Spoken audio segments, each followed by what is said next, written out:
In other news, head of the St. Catherine North Police, Senior Superintendent Bogre Rigabe, says although detectives are following strong leads into Wednesday's quadruple murder in Dover, he wants more persons to come forward with information.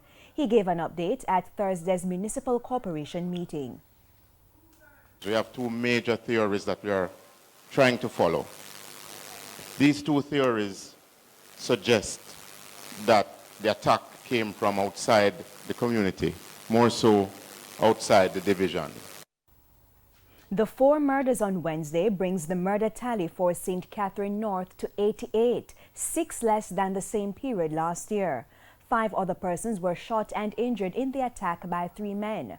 And while SSP Rigabe says murders have been trending down in the parish, he says Spanish Town remains a concern. Homicides. Linstead 12, Bogwalk 4, and G-Vale now at 8.